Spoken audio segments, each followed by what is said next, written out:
Just a quick review over some of the stuff we've covered here in chapter 3. Probably the most overarching thing that applied to everything was the chain rule. So just a reminder on the chain rule, right? You take the derivative of the outside, which is f.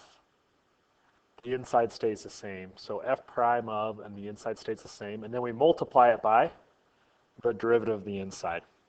Probably the most common mistake here or confusion here is confusing that with the product rule.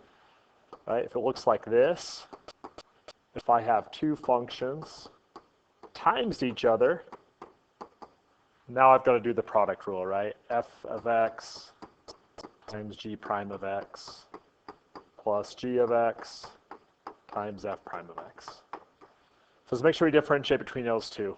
You know, is it f of g of x or is it f times g of x? If it is f of g of x, again, derivative of the outside, inside stays the same, times the derivative of the inside. Okay, we have all our new rules down here. Now, some of these we already knew. We already know e to the x. What we added is just the chain rule. So if you look at these, it looks like a lot, but in reality, these two rules are the same, e to the x and e to the u. The only difference is e to the u, the power is a function of x, and so you have to times by the derivative of u, right? That's just the chain rule. You have to have that hook on factor. If I have a to the x, remember if it's not base e, you have to multiply it by the ln of a. If you have an expression up there in the power, it's a to the u times u prime times the ln of a. ln of x we had to do is 1 over x. But if we have a function of x on the inside, then we have to times by u primed, which means u primed ends up on top of the fraction there. Remember that the ln of the absolute value of x is the same thing as the derivative of the ln of x. They're both 1 over x. Okay, and then we have, if it's a log base other than e, then instead of being 1 over x, we have to have that ln of whatever the base is. It goes on the bottom of the fraction.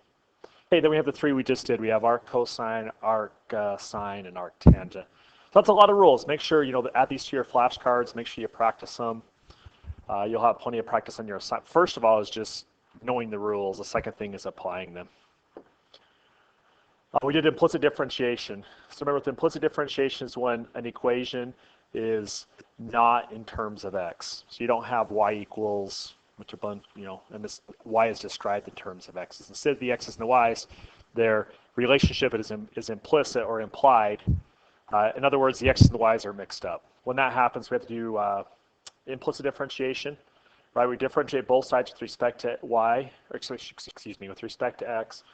And then just remember, the most important thing is every time you take the derivative of y, you have to have that hook on factor. You have to have that y primed added on. And this is really important. Like this is probably, I told you this when we did it, probably the biggest mistake is when you're doing the product rule, if you have x to y, you have to do the product rule.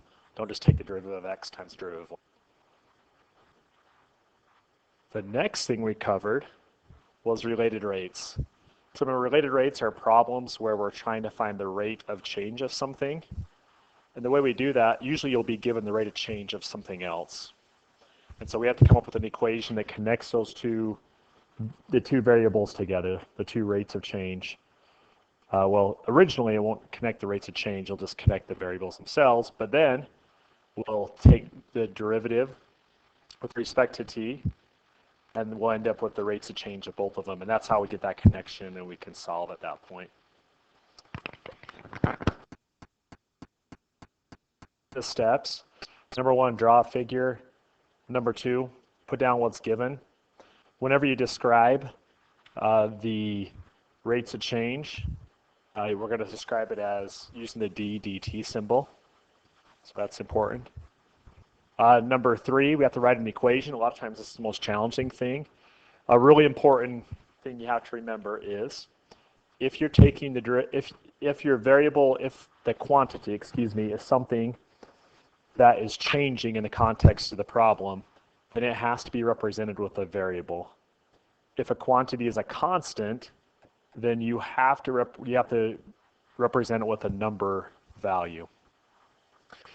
After you take the derivative, then you can plug the numbers into the variables. But before you cannot do that until after the derivative, or you're going to miss the problem. Number 4, take the derivative with respect to t. Then number 5, you substitute in your values and solve them. A lot of times, a lot of these related rates problems involve geometry. So if you remember in the book, they listed these common geometry formulas. We ought to be familiar with all those. Make sure you know those. Okay, derivatives of inverse functions. So we talked about how when you graph a function and its inverse, the two reflect across the line y equals x. And the points that are across from each other, that are reflected across from each other, we say are image points. These are the points directly across. And at those image points, their derivatives are reciprocals of each other. So if you look right here, right, f prime of a is equal to 1 over g prime of b if f and g are inverses. A and b is a point in f, and ba is the image point on the point in b. If you remember, we made these little tables. So whenever you have a problem like this, you want to make a table and use it to solve these. Here's an example of what that table might look like. So you have your original function f of x, and it has a point a, b. And then you're going to put down what is its derivative at point A. In other words, what's its slope? So what's its slope equal to? Then over here, you're going to have g of x. Well, if f of x has a point AB, that means g of x has a point BA. And its slope, right, the connection between their slopes, right here, there's a connection, is they are reciprocals of each other at those image points. The common error we make there is sometimes we want to plug the x value into both f and g, but remember you have to switch the points before you can do that. Okay, then the last thing we did was these inverse trig functions. So just remember y equals arc sine is really the inverse sine. When you plug numbers in, you can only plug numbers in between -1 and 1, and your range of answers come out to be -pi/2 to +pi/2.